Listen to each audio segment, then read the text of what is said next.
আসসালামু আলাইকুম ওয়া রাহমাতুল্লাহ। ইন্নাল হামদালিল্লাহ ওয়াসসালাতু ওয়াসসালামু আলা মুহাম্মাদিন ওয়া আলিহি ওয়া আসহাবিহি ওয়া মা ওয়ালা, আম্মা বাদ। সম্মানিত দর্শক শ্রোতা, মুসলিম ভাই ও বোনেরা, মহাগ্রন্থ আল কোরআনের তাফসির বর্ণনা অনুষ্ঠানের আজকের 59 নম্বর পর্ব নিয়ে আপনাদের সামনে উপস্থিত হয়েছি। আজকের পর্বের আলোচ্য বিষয় হলো সূরা বাকারার ৪৫ এবং ৪৬ এই দুটি আয়াতের সরল বঙ্গানুবাদ এবং সংক্ষিপ্ত তাফসির। তো চলুন আমরা শুরু করি। আউযু বিল্লাহি মিনাশ শাইতানির রাজিম। বিসমিল্লাহির রহমানির রহিম। ওয়াস্তাঈনু বিস-সাবরি ওয়াস-সালাহ ওয়া ইন্নাহা লাকাবীরাতুন ইল্লা আলাল খাশিঈন আল্লাযীনা ইয়াযুন্নুনা আন্নাহুম মুলাকু রাব্বিহিম ওয়া আন্নাহুম ইলাইহি রাজিউন। সাদাকাল্লাহুল আযীম। সূরা বাকারা আয়াত নং ৪৫ এবং ৪৬। ৪৫ নম্বর আয়াতে আল্লাহ তাআলা বলেন, আর তোমরা ধৈর্য এবং সালাতের মাধ্যমে আল্লাহর সাহায্য প্রার্থনা করো, আর নিশ্চয়ই এটা অত্যন্ত কঠিন কাজ, কিন্তু বিনীতদের জন্য, বিনীত বান্দাদের ক্ষেত্রে এটা কঠিন নয়। আর ৪৬ নম্বর আয়াতে বলা হয়েছে, যারা ধারণা করে অর্থাৎ দৃঢ়ভাবে বিশ্বাস করে যে তারা তাদের রবের কাছে ফিরে যাবে, তাদের রবের সাথে সাক্ষাৎ করবে, আর নিশ্চয়ই তারা তাদের রবের দিকেই প্রত্যাবর্তিত হবে। অর্থাৎ যারা দৃঢ়ভাবে বিশ্বাস করে যে তারা আল্লাহর সাথে সাক্ষাৎ করবে, তাহলে তারা অবশ্যই আল্লাহর দিকেই ফিরে যাবে। এবারে আমরা আয়াত দুটির সংক্ষিপ্ত তাফসির বর্ণনা করব ইনশাআল্লাহ। এই আয়াতে মহান আল্লাহ তাআলা প্রথম আয়াতে দুনিয়া এবং আখিরাতের যাবতীয় কার্যে ধৈর্য এবং সালাতের মাধ্যমে আল্লাহ তাআলার সাহায্য প্রার্থনা করার জন্য নির্দেশ দিয়েছেন। কর্তব্য পালন করতে এবং সালাত আদায় করতে বলা হয়েছে। রোজা রাখাও বা সাওম পালন করাও এক ধরনের ধৈর্য। এই জন্য রমাদান মাসকে মহানবী সাল্লাল্লাহু আলাইহি ওয়াসাল্লাম ধৈর্যের মাস বলেছেন। অহুয়া শাহরুল মুআসাত, অহুয়া শাহরুস সবর। এই রমাদান মাস হলো সহানুভূতি প্রকাশের মাস এবং এটা ধৈর্যের মাস। তো রোজাকে, সাওমকে বলে আস-সাওমু নিসফুস সবর। সাওম হচ্ছে ধৈর্যের অর্ধেক। ওয়াস-সাবরু নিসফুল ঈমান, আর ধৈর্য হচ্ছে ঈমানের অর্ধেক। এভাবে ধৈর্যের ভাবার্থ আরও আছে যে পাপ কাজ থেকে বিরত থাকা, এটাও একটা বিরাট ধৈর্যের পরিচায়ক। তো বিভিন্ন কিতাবে ধৈর্যকে ৫ ভাগে ভাগ করা হয়েছে। প্রথম ভাগ হলো সুখের সময়ে বা আনন্দের সময়ে ধৈর্য ধারণ করা।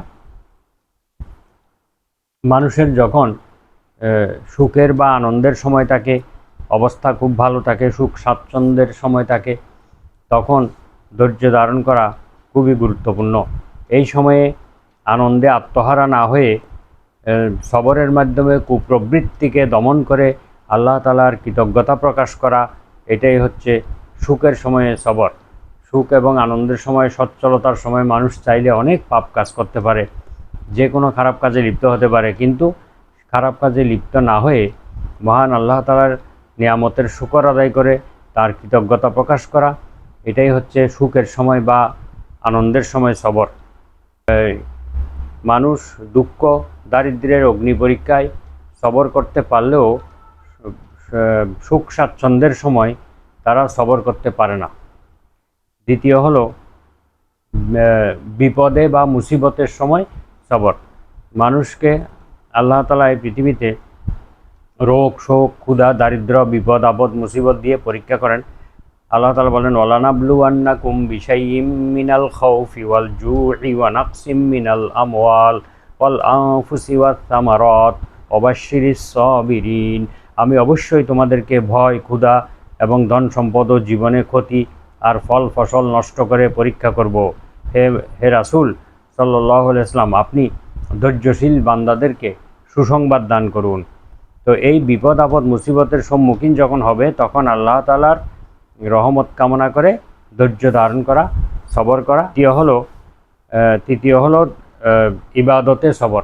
মানুষকে আল্লাহ তাআলা ইবাদতের জন্যই সৃষ্টি করেছেন, আর এই ইবাদত করতে গিয়ে মানুষকে অনেক কষ্ট সহ্য করতে হয়। শীত, গ্রীষ্ম, বর্ষা, এই সময়ে ধৈর্যের সাথে ইবাদত বন্দেগী চালিয়ে যাওয়া, এখানে অনেক কষ্ট স্বীকার করতে হয়। তাই যারা এই সমস্ত কষ্ট স্বীকার করে আল্লাহ তাআলার ইবাদত করবে তারা ইবাদতে সবরকারী হিসেবে গণ্য হবে। আল্লাহ তাআলা বলেন, ওয়ালানাবলুয়ান্নাকুম হাত্তা না'লামাল মুজাহিদিনা মিনকুম ওয়াস-সাবিরিন। আমি অবশ্যই তোমাদেরকে পরীক্ষা করব যাতে তোমাদের মধ্যে কারা কারা আল্লাহর পথে সংগ্রামকারী এবং ধৈর্যশীল তাদেরকে চিনে নিতে পারি। এভাবে 4 নম্বর হলো অত্যাচারে সবর। মানুষ সাধারণত ক্ষমতা পেলেই দুর্বলদের উপর জুলুম অত্যাচার করে। তো মানুষ যখন জুলুমের শিকার হয় তখন জুলুম অত্যাচারে ধৈর্য ধারণ করা, আল্লাহর সাহায্য কামনা করা এবং ধৈর্যের সাথে মোকাবেলা করা, এটা হলো অত্যাচারে সবর। এইভাবে আল্লাহ তাআলা বলেন, ওয়াকাআইয়িম মিন নাবিয়্যিন কাতালা মাআহু রিব্বিয়ুনা কাসীর ফামা ওয়াহানু লিমা আসাবাহুম ফি সাবিলিল্লাহ ওয়ামা দুউফু ওয়ামাস্তাকানু ওয়াল্লাহু ইউহিব্বুস সাবিরিন। আর বহু নবী এমন ছিলেন যাদের সাথী হয়ে অনেক আল্লাহওয়ালা লোকেরা যুদ্ধ করেছেন, সংগ্রাম করেছেন আল্লাহর পথে। তারা বহু বিপদ আপদ মুসিবতের মুখোমুখি হয়েছেন, সেই জন্য তারা কখনো দুর্বল হয়ে যাননি এবং কখনো থেমে যাননি। এরূপ ধৈর্যশীল বান্দাদেরকে আল্লাহ তাআলা পছন্দ করেন। সূরা আলে ইমরান আয়াত 146। 5 নম্বর হলো পাপ কাজে সবর। মানুষ পাপ কাজ করার সুবিধা থাকা সত্ত্বেও, একান্ত গোপনে পাপ কাজ করার সকল ব্যবস্থা থাকা সত্ত্বেও আল্লাহকে ভয় করে যদি সে পাপ কাজ থেকে বিরত থাকতে পারে তাহলে সেটা হলো পাপ কাজে সবর। এই 5 ধরনের সবর হিসেবে গণ্য হবে এবং সবগুলো সবরের ক্ষেত্রে বিপুল পরিমাণ পুরস্কার পাবে। আল্লাহ তাআলা বলেন, ইন্নামা ইউয়াফফাস সাবিরুনা আজরাহুম বিগাইরি হিসাব। নিঃসন্দেহে সবরকারীরা অপরিসীম পুরস্কারে ভূষিত হবে। আস-সাবরু কানজুম মিন কুনুজিল জান্নাহ। মহানবী সাল্লাল্লাহু আলাইহি ওয়াসাল্লাম বলেছেন, সবর জান্নাতের গুপ্ত ভাণ্ডার সমূহের মধ্যে অন্যতম ভাণ্ডার। জান্নাতের মূল্যবান ভাণ্ডার সমূহের মধ্যে একটি অন্যতম ভাণ্ডার। তাহলে আমরা এই 5 প্রকারের সবর আমরা প্র্যাকটিস করব এবং এগুলোকে আমরা ব্যক্তি জীবনে, সমাজ জীবনে, রাষ্ট্রীয় জীবনে সকল ক্ষেত্রে আমরা এগুলো আমল করব। তাহলে আমরা ধৈর্যের পরীক্ষায় উত্তীর্ণ হতে পারবো। হযরত সাঈদ ইবনে জুবাইর রাহিমাহুল্লাহ বলেন, প্রত্যেক জিনিস আল্লাহর পক্ষ থেকে হয়ে থাকে। মানুষের এটা স্বীকার করা, পুণ্য প্রার্থনা করা, সওয়াব প্রার্থনা করা এবং বিপদের প্রতিদানের ভাণ্ডার আল্লাহর নিকট আছে এটা মনে করে জীবন পরিচালনা করার নাম হলো ধৈর্য। আল্লাহর সন্তুষ্টির কাজে ধৈর্য ধারণ করলেও আল্লাহর আনুগত্য স্বীকার করা হয়। আল্লাহ যে ফয়সালা দিয়েছেন আমার জন্য সেই কাজের মধ্যে যদি আমরা ধৈর্য ধারণ করি তাহলে এটাও একটা আল্লাহর আনুগত্য। সওয়াবের কাজে সালাত দ্বারা বিশেষ সাহায্য পাওয়া যায়। যে কোনো সওয়াবের কাজে সালাতের মাধ্যমে সাহায্য পাওয়া যায়। আর সবরটা করতে হবে প্রথম আঘাতে। মানুষের উপর যখন এই যে 5 প্রকার সবরের কথা বলেছি, যখনই মানুষের উপর কোনো আঘাত আসবে তাৎক্ষণিকভাবেই তাকে ধৈর্য ধারণ করতে হবে। হাদিস শরীফে এসেছে, ইন্নামাস সাবরু ইনদাস সাদমাতিল উলা। নিশ্চয়ই সবর হচ্ছে প্রথম আঘাতে। যখনই প্রথম আঘাত আসবে, আল্লাহ তাআলা যখন পরীক্ষা করবেন, আমরা বিভিন্ন আয়াতে উল্লেখ করেছি, মানুষকে ক্ষুধা, ভয়, তৃষ্ণা, জীবন, সম্পদ কেড়ে নিয়ে আল্লাহ পরীক্ষা করবেন। এই সকল ক্ষেত্রে আমাদেরকে প্রথম সংবাদ পাওয়ার সাথে সাথেই বা ঘটনা ঘটে যাওয়ার সাথে সাথেই আমাদেরকে ধৈর্য ধারণ করতে হবে আল্লাহর উপরে। অনেকে অনেক কান্নাকাটি করে, চিৎকার চেঁচামেচি করে, পরে বলে এখন আমি ধৈর্য ধারণ করছি আর কি করব। এইটা কিন্তু ধৈর্য হবে না। প্রথম ধাক্কাতেই ধৈর্য ধারণ করতে হবে। মহান আল্লাহ তাআলা কোরআন মজিদে ইরশাদ করেছেন, আকিমুস সালাতা ইন্নাস সালাতা তানহা আনিল ফাহশাই ওয়াল মুনকার। তোমরা সালাত প্রতিষ্ঠিত করো, আর নিশ্চয়ই সালাত মানুষকে অশ্লীলতা এবং অপকর্ম থেকে বিরত রাখে। তো হযরত হুযায়ফা রাদিয়াল্লাহু তাআলা আনহু বলেন যে রাসূলুল্লাহ সাল্লাল্লাহু আলাইহি ওয়াসাল্লাম যখনই কোনো কঠিন সমস্যায় পড়তেন এবং কোনো চিন্তাযুক্ত কাজের সম্মুখীন হতেন, তখনই তিনি সালাতে দাঁড়িয়ে যেতেন। খন্দকের যুদ্ধে রাতের বেলায় হযরত হুযায়ফা রাদিয়াল্লাহু তাআলা আনহু রাসূলুল্লাহ সাল্লাল্লাহু আলাইহি ওয়াসাল্লামের খেদমতে হাজির হলে তিনি তাকে সালাত আদায়রত অবস্থায় দেখতে পান। আলী রাদিয়াল্লাহু আনহু বলেন, বদরের যুদ্ধের রাত্রে আমরা সবাই শুয়ে গেছি, কিন্তু আর দেখি আল্লাহর রাসূল সাল্লাল্লাহু আলাইহি ওয়াসাল্লাম সারা রাত সালাত আদায় করছেন। সকাল পর্যন্ত তিনি সালাত এবং দোয়ার মধ্যে লিপ্ত ছিলেন। তাফসিরে ইবনে জারির তাবারিতে এসেছে, নবী করিম সাল্লাল্লাহু আলাইহি ওয়াসাল্লাম হযরত আবু হুরায়রা রাদিয়াল্লাহু আনহুকে দেখতে পান যে তিনি ক্ষুধার জ্বালায়, পেটের ব্যথায় অত্যন্ত কাতর হয়ে গেছেন, ব্যাকুল হয়ে পড়েছেন। তখন তিনি তাকে জিজ্ঞেস করলেন, তোমার পেটে কি ব্যথা হচ্ছে? তিনি বললেন, হ্যাঁ। তখন রাসূলুল্লাহ সাল্লাল্লাহু আলাইহি ওয়াসাল্লাম তাকে বললেন, উঠো, সালাত আরম্ভ করো, এতে রোগ মুক্তি আছে। তাহলে বোঝা গেল, মানুষ যখন অসুস্থ হয়ে যায়, বিপদে পড়ে যায়, তখনই যদি সালাতে দাঁড়িয়ে যায় তাহলে তার অসুস্থতা দূর হবে, বিপদ দূর হতে পারে, এই হাদিস অনুযায়ী। আব্দুল্লাহ ইবনে আব্বাস রাদিয়াল্লাহু আনহু সফরে থাকা অবস্থায় তার ভাই কাসাম বা কুসাম রাদিয়াল্লাহু আনহু মৃত্যুর সংবাদ পেলেন। তার ভাইয়ের মৃত্যুর সংবাদ পেয়ে তিনি সাথে সাথে বললেন, ইন্না লিল্লাহি ওয়া ইন্না ইলাইহি রাজিউন, নিশ্চয়ই আমরা আল্লাহর কাছ থেকে এসেছি এবং আল্লাহর কাছেই আমরা ফিরে যাব। এই আয়াতটি পাঠ করে তিনি পথের ধারে তার উটকে বসিয়ে রেখে তিনি সালাত আরম্ভ করলেন। দীর্ঘ সময় সালাত আদায় করার পর সওয়ারির নিকট, উটের নিকট আসেন এবং এই আয়াত দুটি পাঠ করলেন। যে আমরা আজকে যে আয়াত দুটির তাফসীর বর্ণনা করতেছি, এই আয়াত দুটি তিনি পাঠ করলেন, ওয়াস্তাঈনু বিস-সাবরি ওয়াস-সালাহ ওয়া ইন্নাহা লাকাবীরাতুন ইল্লা আলাল খাশিঈন আল্লাযীনা ইয়াযুন্নুনা আন্নাহুম মুলাকু রাব্বিহিম ওয়া আন্নাহুম ইলাইহি রাজিউন। এই আয়াত দুটি তিনি পাঠ করলেন। তো এই আয়াতের ভাবার্থ হলো যে ধৈর্য এবং সালাত এই দুটি প্রত্যেকের সাধ্যের মধ্যে থাকে না। এখানে বলা হয়েছে এইটা অত্যন্ত কঠিন কাজ, তবে যারা অত্যন্ত বিনয়ী, আল্লাহর অনুগত, তাদের জন্য এটা মোটেও কঠিন কাজ নয়। ওই দলের জন্য যারা আল্লাহকে ভয় করে থাকে, যারা সত্যিকারের মোমেন, আল্লাহকে মান্য করে, আনুগত্য করে, বিনয়ী, আনুগত্য স্বীকারকারী, জান্নাতের অঙ্গীকার এবং জাহান্নামের ভীতি প্রদর্শনের উপরে বিশ্বাস স্থাপনকারী যারা, তারা এই সালাত এবং ধৈর্য ধারণ তাদের জন্য মোটেই কঠিন কাজ নয়। হাদিস শরীফে এসেছে, রাসূলুল্লাহ সাল্লাল্লাহু আলাইহি ওয়াসাল্লাম একজন প্রশ্নকারীর উত্তরে তিনি বলেছিলেন, এটা খুব কঠিন কাজ, কিন্তু যার উপরে আল্লাহর অনুগ্রহ হয়, আল্লাহ যার উপর নিয়ামত দেন, তার জন্য এটা খুবই সহজ। ইবনে জারির রহিমাহুল্লাহ তিনি বলেন, আয়াতটির অর্থ করতে গিয়ে তিনি বলেন, এটাও বনি ইসরায়েলদেরকে বা ইহুদিদেরকে লক্ষ্য করে বলা হয়েছে, কিন্তু যদিও তাদেরকে উদ্দেশ্য করে বলা হয়েছে, কিন্তু কোরআন যেহেতু চিরন্তন, সর্বকালের সর্বস্থানের জন্য প্রযোজ্য, সুতরাং এটা সবার জন্যই এই আদেশ সাধারণ। অর্থাৎ মোমেন, মুসলিম, বনি ইসরায়েল সবাইকে এই নির্দেশ দিয়েছেন, তোমরা সালাত এবং ধৈর্যের মাধ্যমে আল্লাহর সাহায্য প্রার্থনা করো।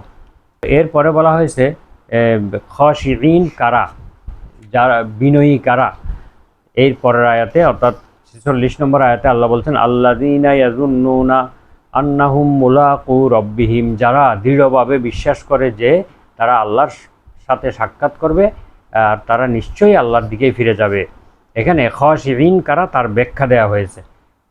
এর অর্থ হচ্ছে ইয়াজুন্নুনা অর্থাৎ যারা ধারণা করে, কিন্তু এই পবিত্র কোরআনে এটা দৃঢ় বিশ্বাসের অর্থে ব্যবহৃত হয়েছে, ইয়াকিনের অর্থে ব্যবহৃত হয়েছে।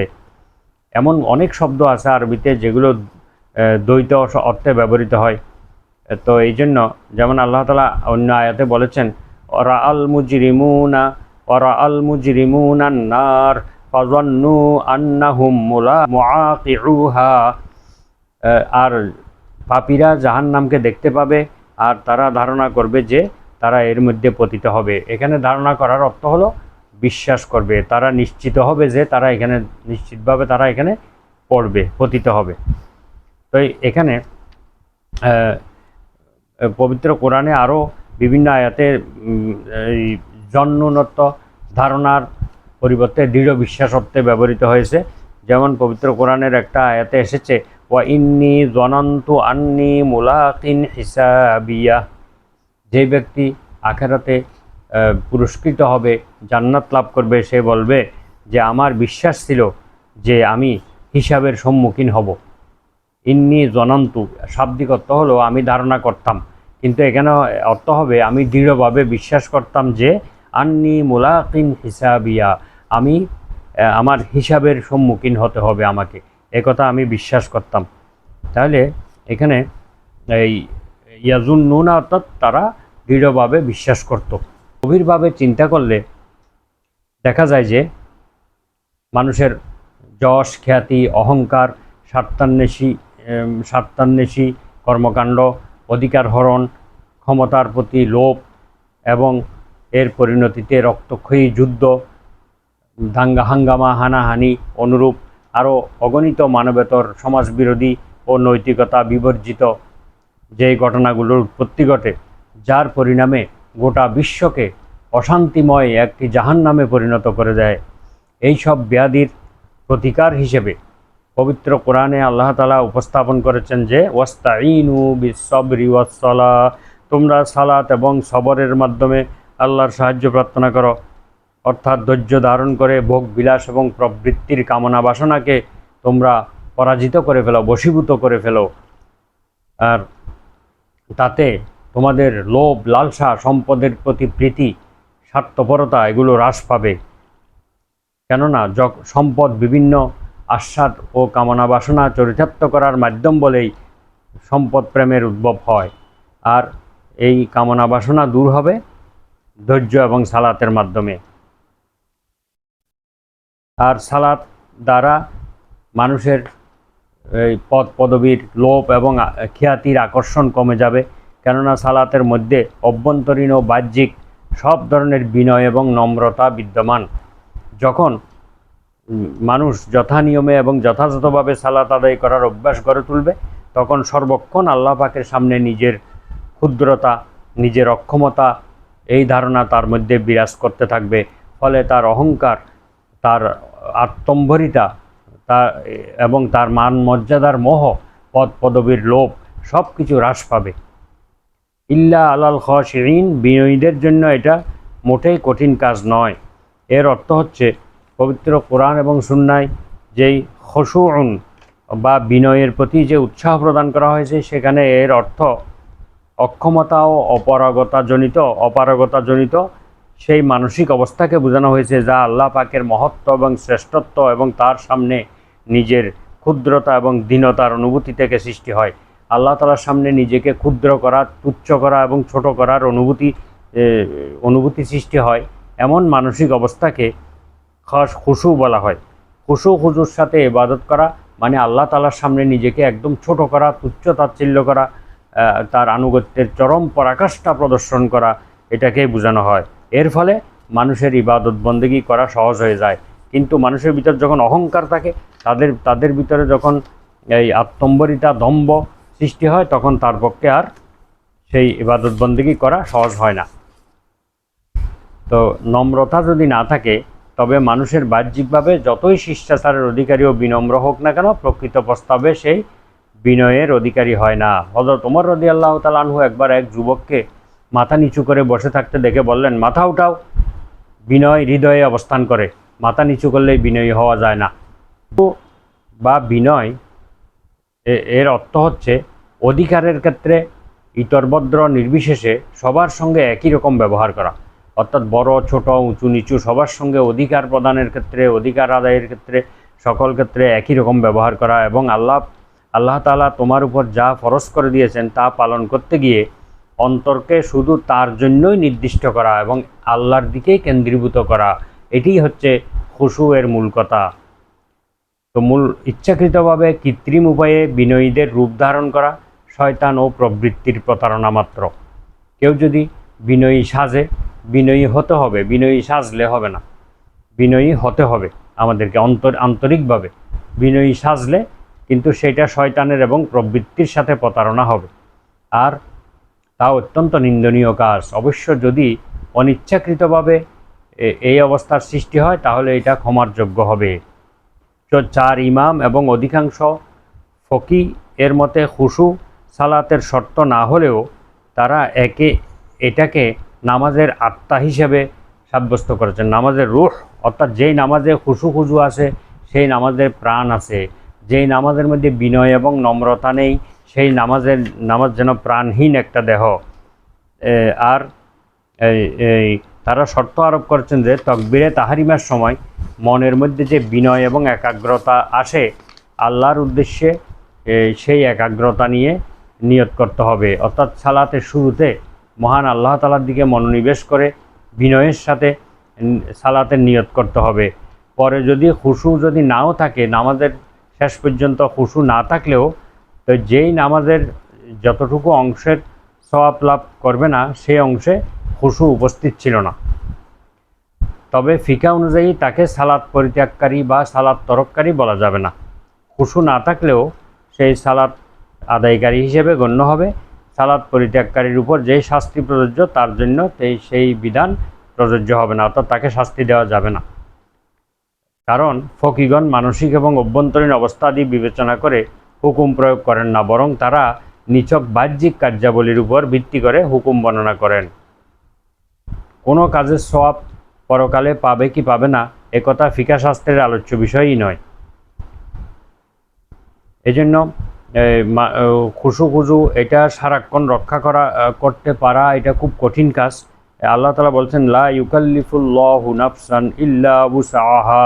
আল্লাহ তাআলা কাউকে সাধ্যের বাইরে কাউকে দায়িত্বের বোঝা চাপিয়ে দেন না, বা কোনো কার্য কোনো প্রকার দায়িত্ব কর্তব্য চাপিয়ে দেন না। এখন খুশু ছাড়াও যদি কেউ সালাত আদায় করে তাহলে সেই সালাত ত্যাগকারীর পর্যায়ভুক্ত হবে না, বরং সালাত আদায়কারীর তালিকাভুক্ত হবে। তো এটা যদি কেউ আল্লাহর সামনে উপস্থিত হয়ে সেখানে যদি সেই অমনোযোগিতা এবং তুচ্ছ তাচ্ছিল্য ভঙ্গিতে যদি সেই সালাত আদায় করে তাহলে তার শাস্তির আশঙ্কা রয়েছে। অর্থাৎ কোনো গোলাম যদি মুনিবের কাছে এসে অমনোযোগী থাকে এবং তুচ্ছ তাচ্ছিল্যের ভঙ্গিতে কথাবার্তা বলতে থাকে তাহলে তার অবস্থা এমন হবে যে গোলাম মুনিবের খেদমতে আসে নাই তার চাইতে এই গোলামের শাস্তি বেশি হবে। এই জন্য সার কথা হলো এটা আশা নিরাশার ব্যাপার। এইরকম খুশু না থাকলে শাস্তির আশঙ্কাও রয়েছে, আবার পুরস্কারের আশাও রয়েছে।